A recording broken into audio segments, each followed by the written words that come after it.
to talk to you guys about what they're building right here in Tampa Bay, and then it's on us to figure out how we can help them build it right here in Tampa Bay. My name is Sean Kennedy. I'm one of the organizers here, along with JJ Roberts there in the back. Hello, JJ.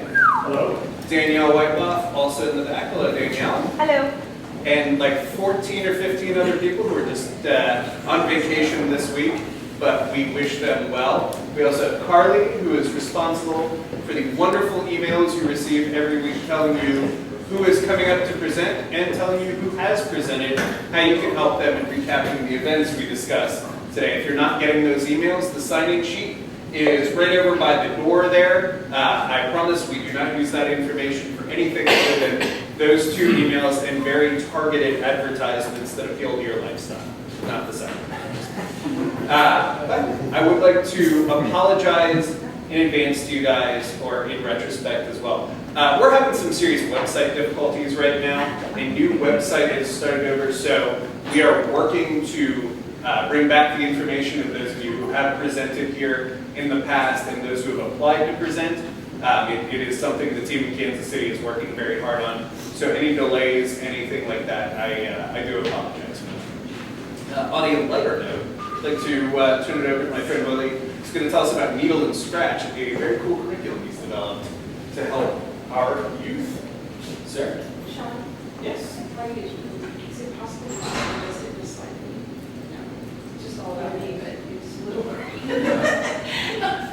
You're in the spotlight. Is that, should I just need? What are you saying? Just me. Can you All adjust Yeah, this? lights and I'll shutter. just put it- Oh, yeah. Then it's all, alcohol, everything. Thank you. Who's the Sorry. second? Yeah. No, it's not mine. Oh, yeah.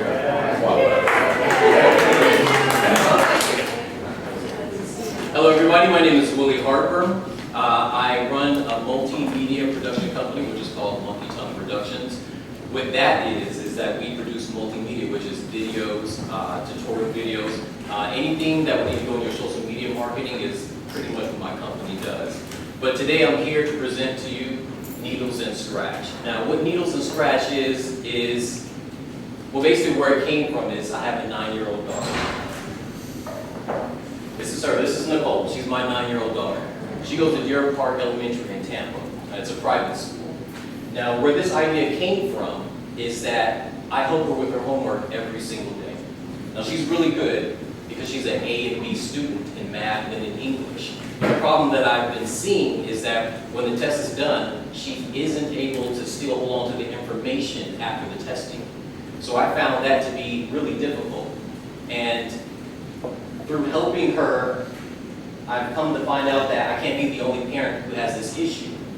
So what I chose to do is, when we were driving, there was a song that came on that she's never heard before, but she was able to memorize it.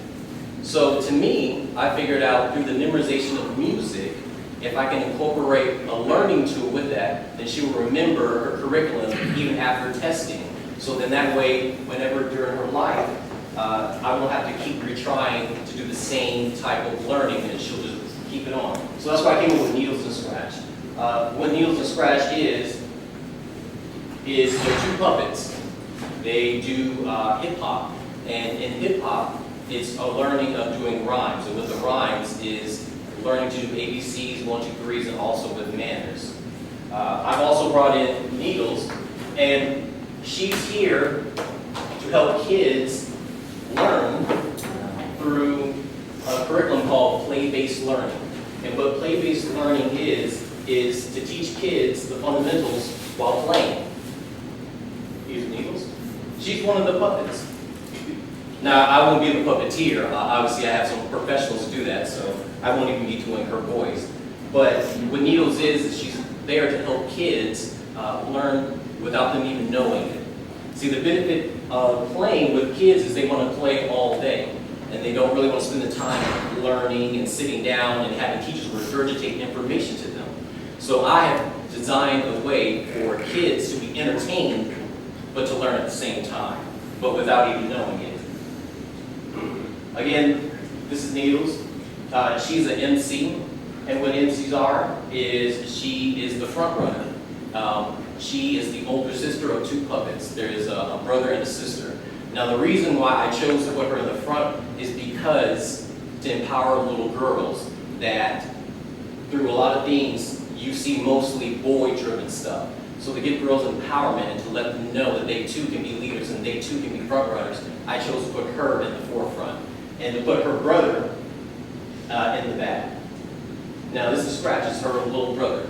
Now he's the DJ. Now every time they have a curriculum or if they decide to do ABCs or 1, 2, 3s, she will tell him to play a song as they make up a song about 1, 2, 3's ABCs for kids to learn. Now the reason why you don't see him is the reason why I'm raising money. I'm raising money on the Indiegogo site currently right now to generate funds to get him. I have a puppeteer who's making him in Australia right now. Now they're pretty pricey because I designed them and he custom makes them so nobody else has them. And that is for one day for me to go to the web and to start making this. Now the reason I chose to use play-based learning again is because kids won't know that they're learning because they'll be too busy playing. And also that research shows that play-based learning leads to great social, economical, emotional, and academic success. Because they're playing, they're stimulating their minds. You're teaching them new ways and new methods of learning without them even noticing that.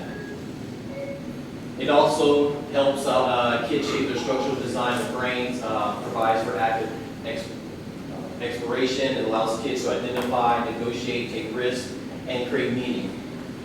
Basically, if kids feel that they need courage to do something, to be motivated, this tool will help them do that.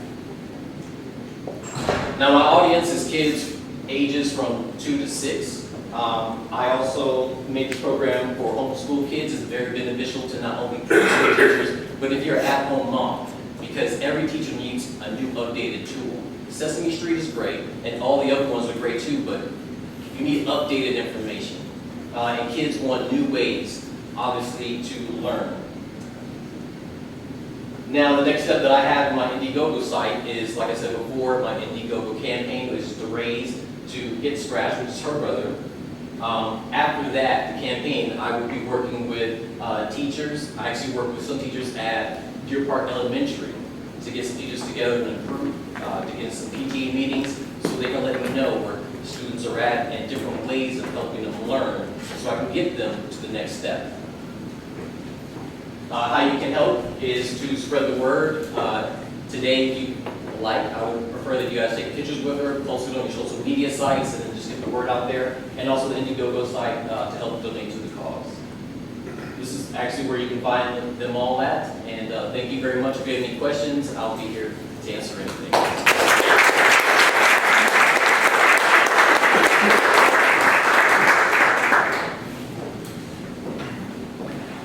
Yes. Just a couple of questions. Have you thought about, and I don't want to carve up your puppet because it's beautiful. I love her. She's amazing.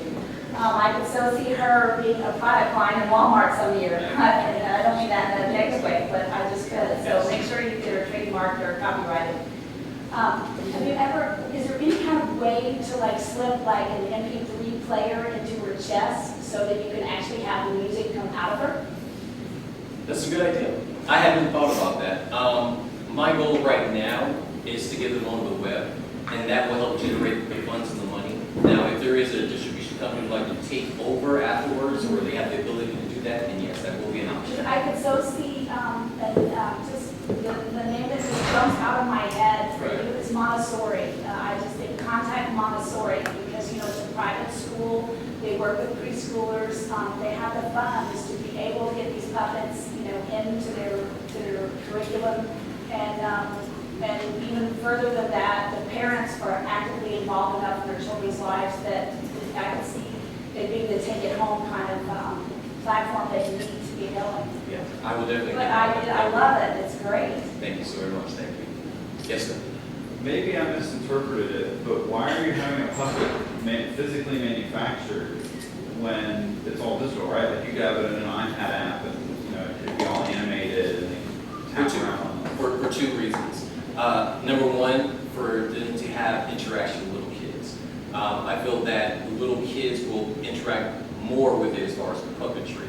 And also I wanted to mix a little bit what I grew up with. I grew up with the Muppets, and I wanted to bring a little bit of what I grew up with today's technology. So basically, with the show, only the puppets will be real, everything else will be digitally made. Yes, sir. Yes, sir. Do you have any studies, research, anything at all that confirms what your premise is, and that is that through needle and scratch, young children will retain the information that they hear needles sharing? Currently, right now, I will be doing that, doing surveys for kids. The only reference that I was able to get from a face-to-face experience is really with my 9-year-old, and also my other nieces and nephews. Because music is universal, even if you don't know how to speak English, anybody from any country can recite any song that they like, even if they don't even know English. So what I chose to do is to mix the two. If I can incorporate simple music with learning, then that would be an easy way for them to learn it. As far as memorization, I think rhyming is easier. If you say, well, I'm not a rapper, but if you come up with any basic rhymes, I think they'll be catchy to kids. They'll stick to it, and it'll help them as far as memorization I'm a skills. research journalist, and I can tell you that my research can confirm all that independently, and that will, I'm sure, be of interest to people that you reach out to students or educators, whoever. So I would suggest you do that. Thank you. Yes, sir. There's a company in Tampa that approaches this a little bit differently from the point of view that they use singing to teach kids how to read, punctuate properly, et cetera, et cetera. They're a little bit more advanced than you are. However, I see you taking it to the next level, because if you entertain the kids also, rather than just have them sing the words and stuff like that, I see you taking it to the next level. I can connect you to the CEO of that company. I mean, you never know, explore, talk, because they've been established for about 5-6 years. I would love to talk to them. Definitely. So I hit your info. Definitely. Yes, sir. As a father of a 3-year-old, I think this would be useful in the aspect that my son right now, he likes Elmo. So when we're in the car, I have one Elmo CD. And I mean, we've listened to that 9 times. It's insane. You're not in the car enough. Yeah. I think the great thing would be like a podcast that if he could watch a show that he got into on the TV, and then I could bring that in the car, that would be great. And that's what I'm kind of doing with the Elmo CD, but it's really limited and it's old and it gets boring. So if you had like a TV show that communicated with the podcast, I think that would be great, and you could learn in the car, which he does. Yeah, I actually am developing a podcast right now. Tampa had a Florida podcasters meeting about 2 weeks ago, and I went there to present her there. And I'm in talk with a couple of podcasters to help me out as far as developing that, because the majority of the time you spend with your kids is in the car, taking them to school, picking them up, doing trips. So the last thing you want to do is sit in the car and hear 50 million times, are we there yet? Are we there yet? Are we there yet? So yeah, I'm actually in the midst right now of making a podcast for that.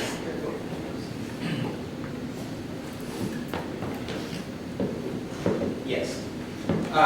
You touched on something very early in the presentation that I think is a real powerful marketing tool for you. A lot of your friends were teachers, kind of constantly bemoaning the testing system, the amount of tests, and the fact that knowledge goes up to that test. You know, you treat somebody, and once a kid has taken that test, there's almost no reason to remember any of that stuff. So I think you find a lot of teacher advocates with kind of that way of thinking that this is something that helps retain that knowledge beyond just the AAC. Yes. The reason why, yes, thank you. That's a good point. Because also with my 9-year-old is whenever she gets to her next testing, then I have to review the same thing that she just learned, and because she's not holding it. We're no longer going forward now. We're repeating the same thing, so there's no advancement there. But thank you, yes. Yes. How much do those puppets cost? To get a custom-made one, this one cost me $1,500. So, yes. No, I think that's reasonable for how amazing she is. I think you got a bargain, for real. You really, I don't know how you found the guy in Australia, but that's a real bargain. If you know about Jim Henson's production cost of all this work. I would just say you got a really good bargain burner bargain. And do you have a deal already cut with these people, like a contract to reproduce this for hopefully less? Yes, I do. Because it's one is the reason why they Yeah. gave me that. Obviously, I will need more, and that's the reason why I'm raising funds for the Indiegogo site. Is to get not only them, but also to do other marketings later on with the show. Because I could so see, this is gonna sound a little weird, there's like a lot of platforms you could have for her, but some type of like just single website page, or even if like it's an Etsy listing, with like a link back to your website to contact you, because it seems like to me, she's so captivating, I just think that she's gonna be a superstar. I don't know, it's just a hunch, but I just say, I can so see, after a little while more of developing it, like a year or 3 years, that she was Saturday morning PBS, because I just think that there's something really nasty about her. Yes, thank you. And that's the reason why I chose to go with girls first, Yeah. to get their attention. Yes. Comment and question. The comment is in answer to this gentleman's question. There's tons of research to support what you're doing with our master's in education. It's not a new concept. Theories have been around for a long time, and there's tons of research out there. If I can dig any up, I'll send it over to you, but otherwise it's there, definitely. So that's the comment. Question, why needles? Because I have a very different association with needles, and when I saw that, I was like, I don't want anything to do with this. Like, I don't care how cool it is. Like, so it just seems like it's kind of an aversive. Is it the record industry? The reason why I chose the name Needles and Scratch is because they're DJs. And the only reference to Needles and Scratch is a turntable, a needle you put on a record and play. I guess from your shirt, I just. Yeah, well, yes, also too on her shirt, there's a record and also a needle. Because needle itself is a bad connotation, I'm hoping to change that as far as the kids go. That's why I try to make it very much relatable to playing with music. Because in other countries, hip hop is very big and very huge, and because there are more women on this earth than there are men, so I'm trying to cater to both of those and let them know that for the love of music, the reason why I chose this is because of that. I wonder if kids, your 9-year-old daughter, know what a record player is? If I show it to her, she does. Yeah. If I sort of describe it, yeah. But it's really just, honestly, that's part of me mixing the old with the new. Something that I grew up with a little bit of the new kids. Right now they're in this huge digital phase where I think everything's played on the iPhone or iPad. So to give them a little bit of history of where music comes from and how to play it, I think that's not only teaching them, but again, showing them something new that they didn't know. Yeah, because if it was playing Scratch, we'd think it's lottery. I'm sorry, could you repeat that? If it was playing Scratch, we'd think it was lottery. Yeah. Well, the thing is, her brother, which I'm raising funds for, his name is Scratch. And he's actually playing the record and the needles too. You don't see that because when the show comes out, that will be the special effects that will be made. They incorporate why they're called needles and Scratch also. Yes, sir. If I'm understanding this right, Needles and Scratch are actually a delivery system, and what your content is the songs that you're going to play, right? Yes. So what's the scalability of being able to develop that curriculum and be able to develop those? Because it seems to me that there's like a very large number of curriculums out there. How do you be able to produce on a large scale, many different curriculums so that you have products? So. Well, it won't only be me. It'll be a team of, currently right now I have 10 people that will help me make that. As far as the volume, it's endless. Preschoolers is what I'm starting off with. I can go all the way up to middle school, but I'd like to start with the preschoolers first as the first stage. But if you name it, anything can go far. I don't want to only focus on ABCs and 1, 2, 3s because now kids are learning more advanced stuff. So I would like to help kids who are learning coding, who are learning more computer graphics, but an easier way to understand that type I feel, is through song and through rhyming. It'll help them learn anything in life, even adults. Yes, Do you know about Scratch, the game for kids? yes, I do. The yellow cat? Mhm.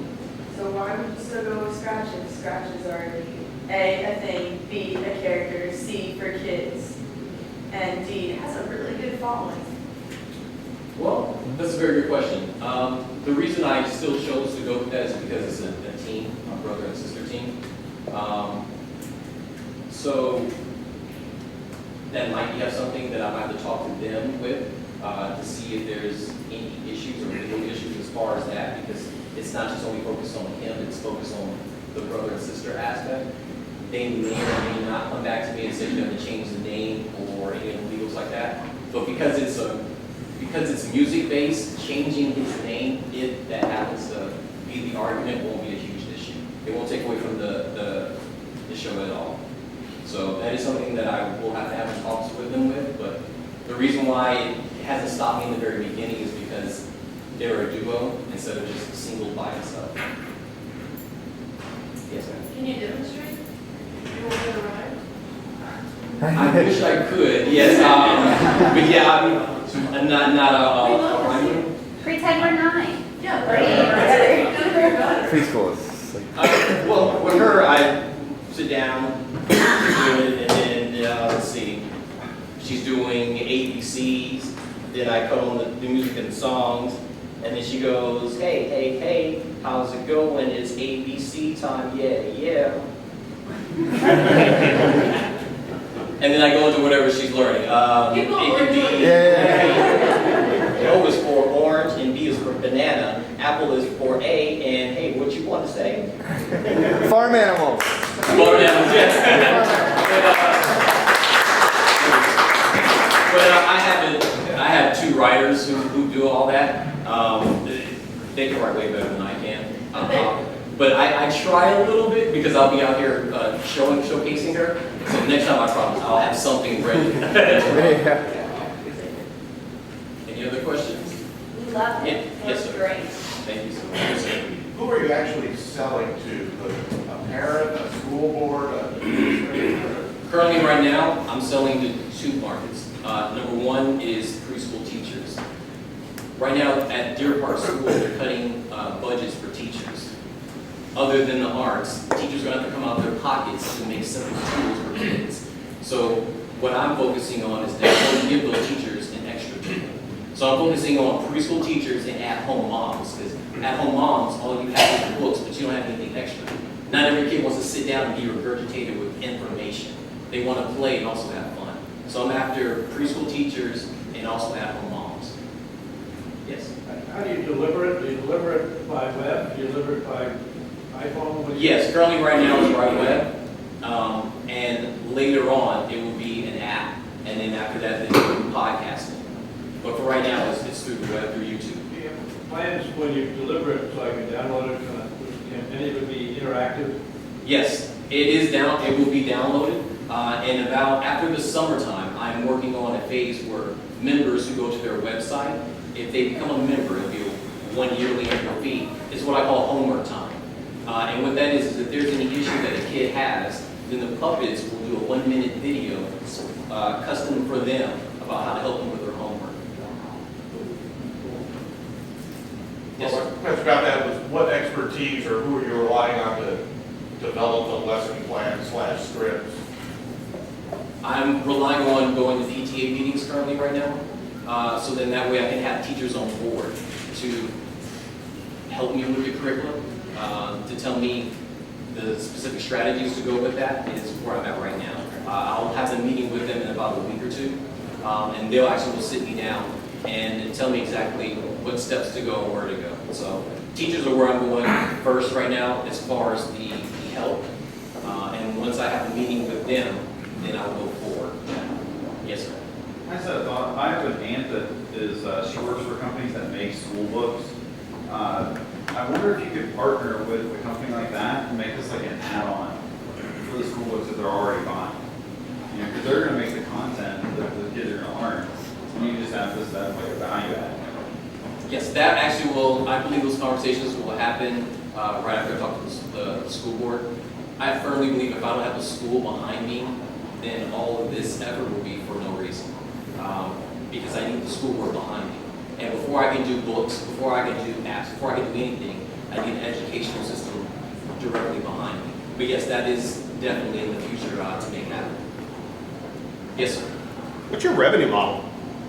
I'm sorry? What's your revenue model? How are you gonna make money? Right now, Is it currently, a I have subscription base? Or? Yeah, right now, currently, to make money at this moment, even after the Indiegogo site, I have a Zazzle page right now where parents and kids can go get t-shirts. The product right now is how I make revenue. And also for my other business is to funnel money into it, currently right now for the development stage. So as far as the Needles and Scratch idea, it's t-shirts right now that's bringing in the revenue. And also when I finish making the videos, it's to make that also to end the website. There'll be an annual fee to go on the website. That's where I will generate funds from. Going forward, is it still going to be more on the merchandising side? The revenue then? You're going to still focus on the merchandising going forward? Okay. Yes, going forward will be definitely on the merchandising side because I believe that parents and kids also will get a lot of product for that. Yes.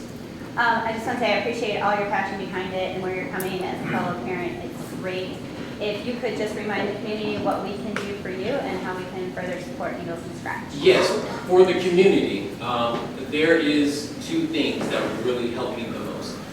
Number one, everybody here has social media, whether if you're on Twitter, whether if you're on Facebook, whatever social media you have. What will greatly help me out is honestly if you take a picture with her and then just post on your social media that I'm here with Needles and Scratch, and just to get the word out. Right now you can find them on YouTube, Twitter, and Facebook. Soon they will be on Instagram and other social medias to get out there. But I figure when people start seeing this puppet out in the world, it will generate them to say, what is this? And let me look into it. So currently right now the community can help me out just by taking a lot of pictures with her, not just her by herself, but with her and just spreading the word out. And also to my Indiegogo fund, and that again is to help in development of making this come into reality.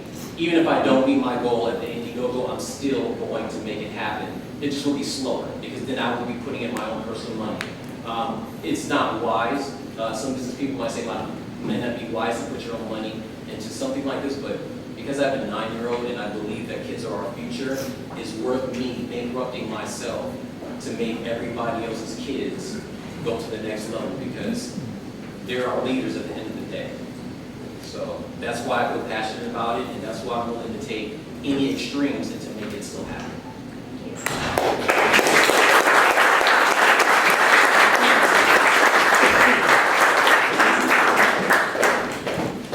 Well, I get to do the middle. Yay.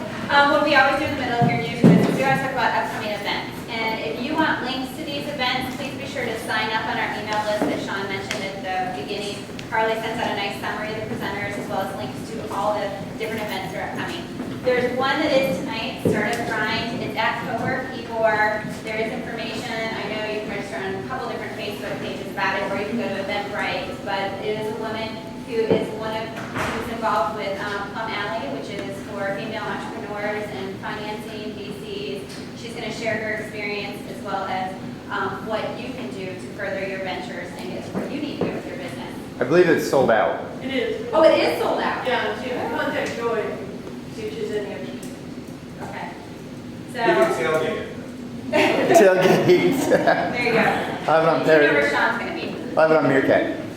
Tech Talk, which is on Tuesday. Art Pivolant is the presenter. He's talking about what you can do for marketing your startup, early stage business.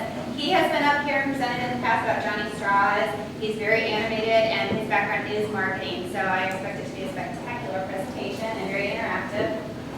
This year, the Florida Venture Forum Early Stage Conference is in St. Petersburg, which is fantastic. Usually it's a reunion, which isn't far, but it is here. And it is early stage concepts looking for smaller rounds of funding before they get to the VC level. A lot of networking, so even if you're not ready to present, there's networking involved. It gives you a really good chance to talk to some investors and see where you need to get in order to get funding. Startup Exchange, May 13th, is at Great Bench Brewery. I I believe there's 4 mentors that'll be there to provide different types of advice. It's 2 hours free. These are folks that a startup normally doesn't have any access to. May 15th, Startup Weekend Youth. I believe the target for the youth weekends is 5th through 8th grade, and it is in Tampa as well. And May 18th to June 8th is the Etsy Craft and Entrepreneurship Workshop class that is It's a program. program. But it usually sells out. So I know they've offered it multiple times. It sells out. It's great, especially for artists who need some help in order to get their products out there. So with that, I'm going to turn it over to Kiki, who's going to talk to you about Lexicon.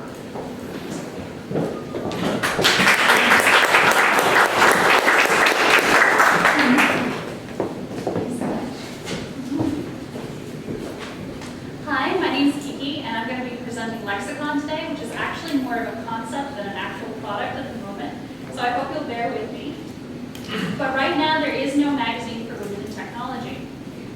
There are other magazines out there. They're for both genders. However, all of the advertisements, all of the images, a lot of the content is still aimed at males. Lexicon's going to cover technology, but it'll also have style, how-to, and personal essays aimed at a female audience. I just want the imagery to be more positive for females, and I want the content to also be interesting for people like me. Now, the thing is, I do think that there's an actual dearth. There's like a hole and a void that needs to be filled in the content of in the form of a magazine for women in technology. However, I do also believe that there's a purpose behind this, and I do believe that that is in order to provide a positive role model for females and people who identify with females. Now, as for making money, this content would be available online for $1.99 monthly, or you can subscribe annually for $20. There is also a wonderful service called Later Pay, and Later Pay will allow you to access individual articles at a small fee, and then you can pay later at the end of the month. So, like, let's say that you paid 8 cents for an article, then when you had accumulated 5 by the end of the month, you would pay 40 cents. So that's also another revenue stream, and there could also be advertisements. I don't want to rely on those in the first year, but I would say that that is a potential revenue source. As for the market size, I believe it to be somewhere around 6 million people. As you can see, there are 1 million people in computer-related technologies that are female, 1.3 in business or financial roles, and there are 9 million women-owned businesses in the United States. So the entire plan for this magazine, long-term, would be to go from a blog to a local safety Tampa-based magazine, then a regional magazine, and then finally national. As far as competitors, we do have a few competitors in a similar space. Wired and Inc. magazines are probably the most female-oriented of the technology magazines. There's also a magazine called Model View Culture, which is fantastic. I would encourage you all to read it. However, it is more academic, it's higher level. It's not really a fun lifestyle magazine. Nylon and Vogue are both wonderful style magazines, so they'll have very similar articles to some of the articles that we will be providing. And then finally, Medium is a blog site which has a lot of content for females in technology. However, it is also open to all articles, so it's hard to wade through. So far, the team is me. So I am actually actively looking for another person to partner with on this project. I would like them to have a style background, good with graphic design, good with layouts. That would be really helpful because I am more on the tech and writing side.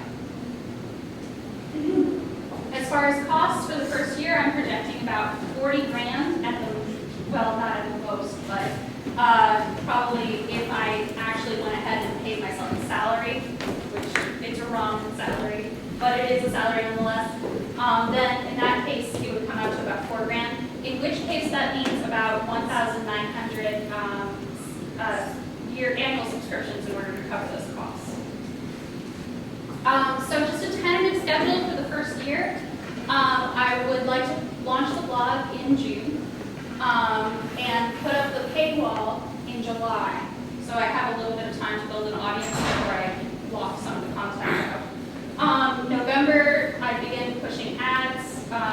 paid for. I will populate it with ads previous to actually charging for ads. So like if you guys know of nonprofits or other things that would be good to populate those ads in the meantime, that would be great. Then in December, I want to do ad sales. Then I want to get up to 2,250 subscribers. Sorry. Touch screen. What? Touch screen. Just tap the screen. Try the screen. This here? No, off the menu. I'm sorry. Touch I'm not.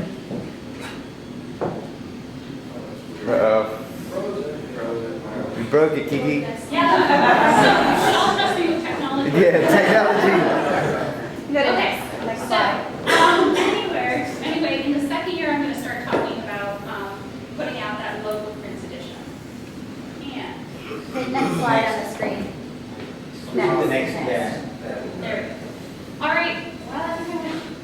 Yeah, okay, good. And so that's pretty much my concept for now. So I'll just go back to the email for now.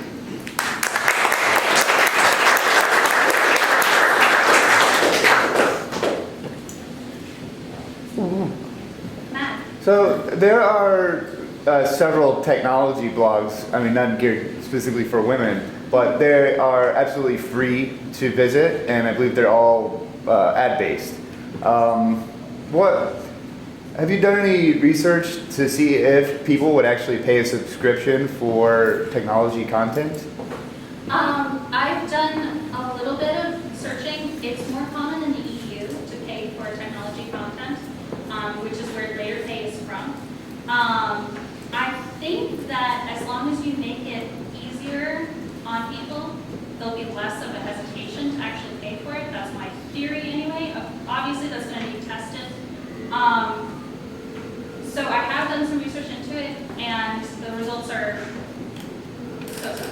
Right, in America, everybody wants everything for free. Basically, that's true. But I believe if the content is good enough, people will consider paying for it. Have you considered maybe going completely free and ad-based, and then trying to push, say, merchandise like you had your t-shirt there?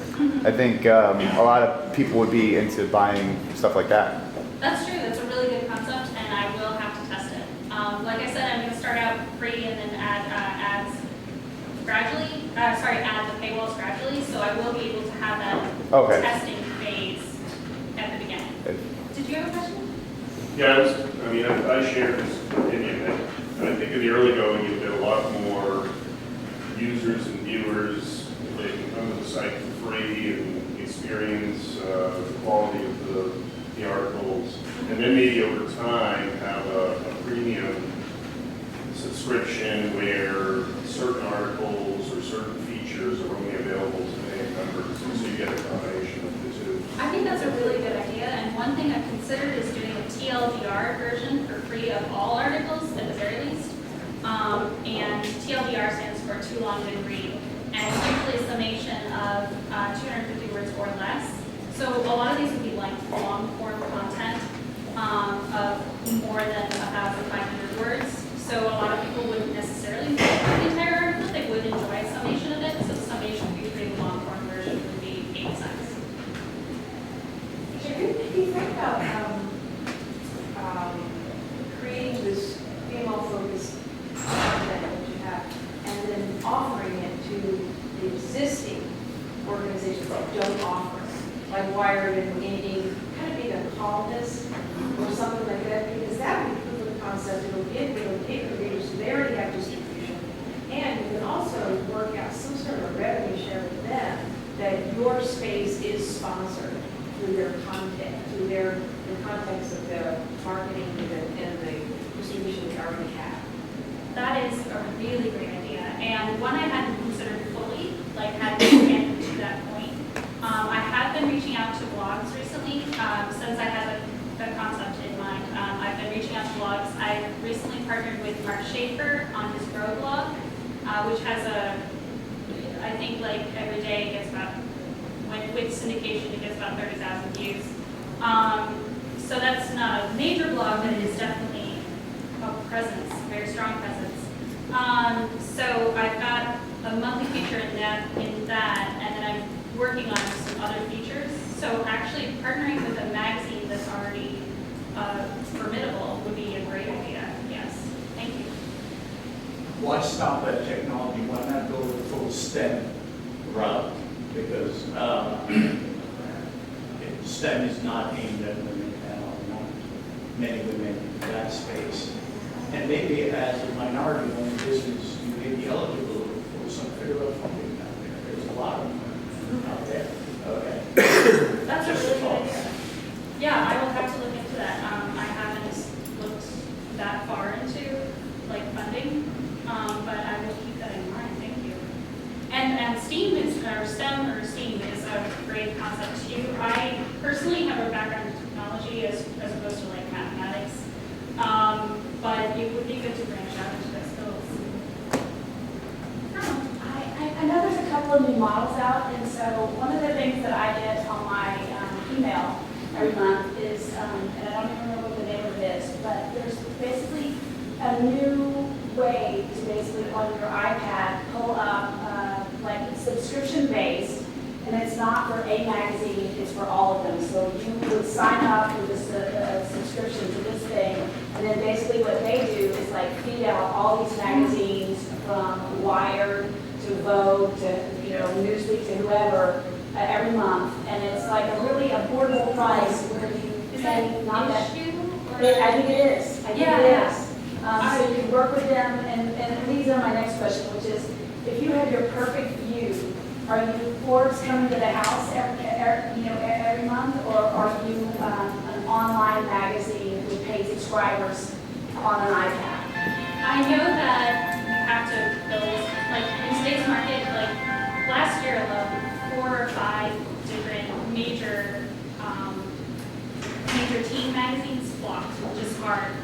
Like Mademoiselle magazine closed, a whole bunch of different ones. So I'm worried about going into print, and I want to test the market with a local print ad, with a local issue before going into that market. I know there's a lot of money in the digital subscriptions, and as she mentioned, Issue is a wonderful service. I will be looking into it, and I have. It's more for free content at the moment than anything behind a paywall. So if I do go with more free options, that would definitely be a great way to go. I've sort of lost the trail of thought. And my next thought is really so out there that if you want to throw it away in 1 second, I still understand. But have you ever thought about going to a university, like a PhD department, maybe a university that's a tech school? So it may be like maybe Berkeley, it may be MIT, it may be Georgia Tech, it may be Rice, but it's a tech. It's true technology at its best, and trying to get literally someone there to not only steward it and promote it and help pay for it, but maybe have like a couple of their lead professors be some of your co-writers. I can honestly say I haven't considered that. But the good news is I think that is a very viable option. So I need to be taking notes. And the only reason I say that is because I have had MIT magazine for maybe like 16 years. I love it. I love MIT magazine. Yes, me too. I love it online. I love it in my living room. Just in paper copy. And Harvard Business Review. There are a lot of really great journals. I just think there's so much true technology going on in major universities, and just watched MIT magazine for so long. So I just think if you want to feminize MIT magazine, I so see that lasting. And the reason why I'm saying MIT is because they've been there for 20 years. Because anytime a tech magazine survives for 20 years, and it's a university magazine, And it's not engaging. The university has engaged the community, and it's helped. The stickiness factor is high.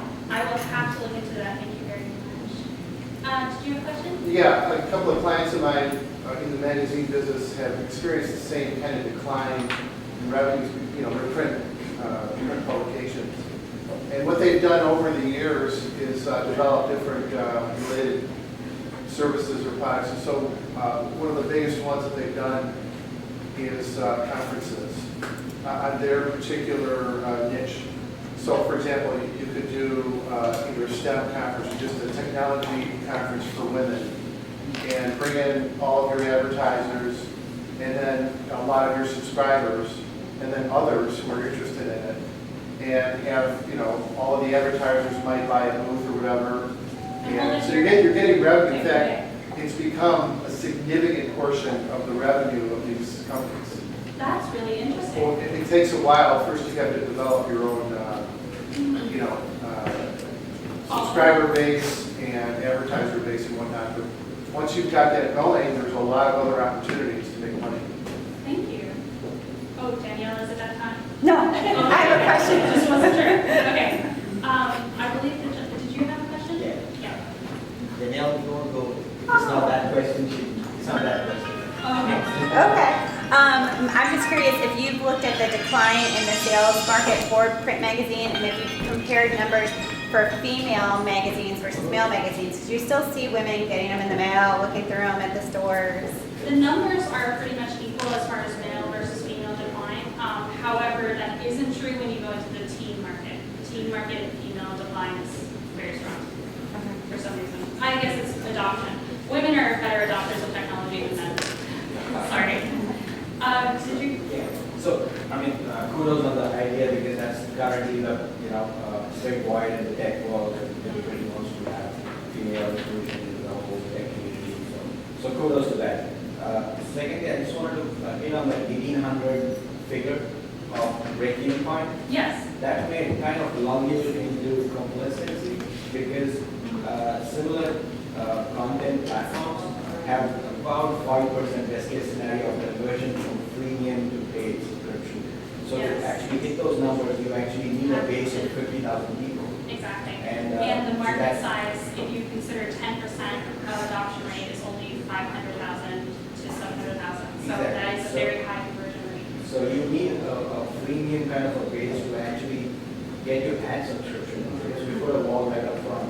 Yes. Your readership would be low, you won't get any ads. So it's Do you not- think the TLDR model would go get around that somehow? It would. You think so? Like, I mean, I'm not positive, so I would love to talk and hear more about that later if you have a moment. Yeah. Do you have questions? Yeah, I was just kind of curious, like, I'm a total geek. I always have to have the latest and greatest in technology. And if, you know, if I'm reading an article about DDR4, PCIe 4.0 or something, you know, if it's a good article, I'll read it. You know, it doesn't matter if it's women's magazine, whatever.com. So how do you plan on specifically targeting content like that just to women? Well, you know, like, I actually brought a Wired magazine with me because I wanted to show y'all what exactly it is that I kind of don't like about it. It's not so much that the content is too skewed. Like, there's a Mad Max magazine, like a Mad Max article in here that I think I would read just because it's very male-oriented. Is it that advertising is male-oriented rather than the articles? Most of the time in something like Wired, it is not the articles that's the problem, it's the advertising. And that's not always true. Like, for example, Wired does its darndest to be really good about stuff. It's got Tracy Cho in here. I love her. She's amazing. She's a great feminist. If you wanted to pass this around, people can look at it. I got it marked with the stuff that's like quasi-objectionable. I didn't mark the naked female. There is a naked female in there. I was just behind a big fan. Yeah. I have that one at home, but I didn't catch the naked female. I didn't realize she was naked at first. I like looked at it and I was like, oh, she's behind a fan. But she's supposed to be naked. Okay, yeah. So anyway, so yeah, I would still read the content in Wired, but there are some articles that you won't see in Wired that I would love to read. Like, for example, the science behind a sports bra is actually really complicated, and you're never going to see that in Wired. I mean, this is not going to happen. And there are just little things that I would love to read that aren't there. So it would have to be like, it would have to be style related. I'm going to throw in some fashion, some UX, and some graphic design to try and girlify it a little bit, if you will. But women are interested in technology, and they're interested in a very specific sector of technology that men aren't necessarily interested in. Like, I would love to read about KitchenAid appliances, about the tech behind Guys, not so much. That's my answer. Does that answer your question? Okay.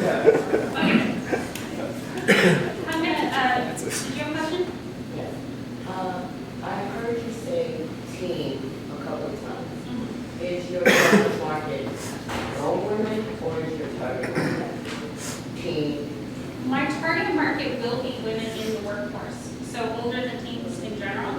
However, I remember being a teenager and reading my mom's magazines all the time, so I have a feeling we'll have a secondary subset of teenagers reading it, but it won't be the target, no. Did you have a question?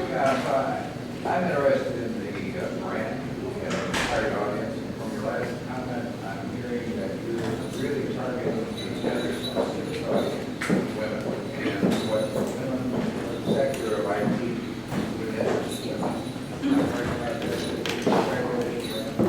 Yes, I would describe that as my brand. So like, specifically, as you said, IT focused. And that first million number, there are 1 out of every 4 people in that segment in the information technology realm is female. That's kind of abysmally low, but it is actually still composing roughly 1% of the, roughly 1/3 of the percent of the population, so 1 million people. Job well done. Through all the distractions, people walking in and out, someone's going off, well done. For a second, why Lexicon?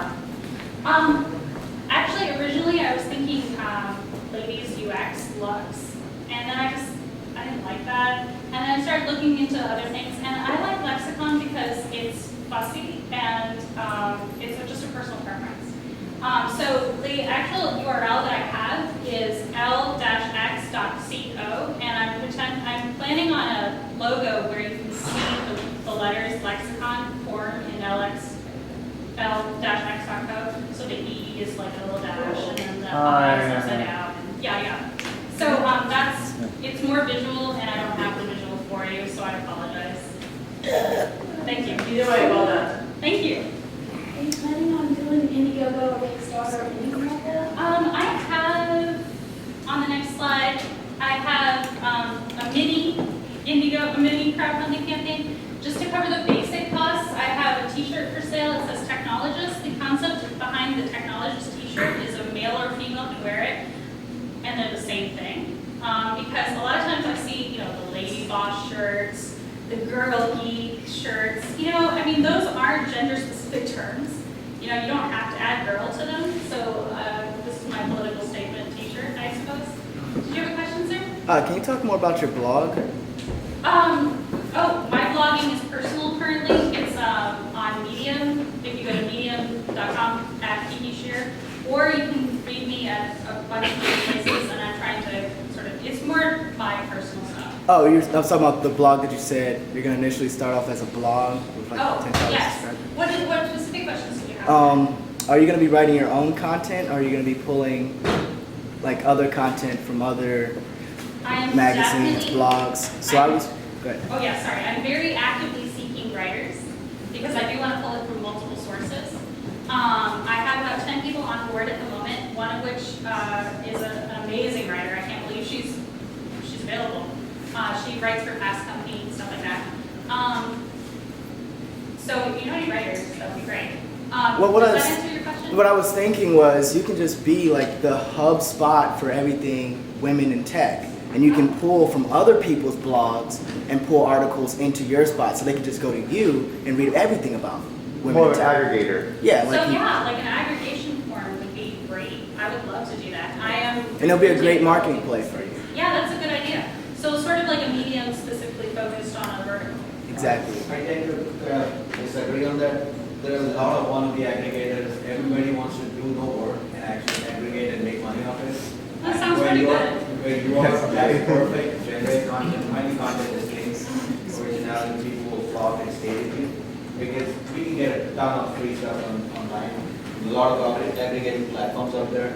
So I would want you to stay away from that. That's my Okay, so we are starting a debate right now. We're going to have to go at it later. Did you have a question? Yeah, so have you been looking around the social media sphere? I'm thinking specifically subreddits and various other sort different things to find out what the sort of the zeitgeist is around this kind of a problem? I mean, how would you, because I'm getting some mixed signals from you. Okay. One signal is, technologist, gender neutral term. Yeah. And then I want to build a technology magazine for women. Yeah. Right? Yes. So which one is it? Are you going to be a gender neutral technology magazine, or are you going to specifically gear it toward women? I hear you're going to do it toward women, but what's the story there? What's the mission of the magazine to further that goal? The mission of the magazine is to promote, okay, so the mission of the magazine is to promote specifically visible females in technology. So I want women to identify with technology more than they identify with their gender. However, it is a magazine for women. So there is a dichotomy there, you're right. It is slightly opposing positions. However, I don't want women to say, I'm female first, but I do want them to have their own place. So you're right. What's wrong with being female? Oh, there's nothing wrong with being female. but to have to say I am a woman in technology it should be redundant. Nick, you should get an interview with that youngest female billionaire who started that medical company that analyzes your blood on the fly. I will have to figure out who she is. And Exactly, I don't remember her name. What? Oh, yeah, the geneticist? Now I get to ask you your final question. What can the community do for your concept? For the concept, I would love feedback. I'm obviously going to have to talk to you two, and you, and everyone. I'm very specifically looking for a founder, a co-founder who would like to work on the project with me and has a graphic design background. Fantastic. I'm open to other things too. I'm not going to partner right off the bat. I'm going to seriously, very carefully look for somebody to go into this venture with. But if you have somebody in mind, I'd love your suggestions. I also am looking for writers, photographers, and editors. Right now, the pay is pretty much not there, but it will be there as soon as I start getting some coming in. To that end, I also have the t-shirt sales. If you would like to purchase or pass on the word, either is great. The URL is teespring.com/technologist. And there's a little explanation there that I hope is more coherent than the one I gave you. And that's about it.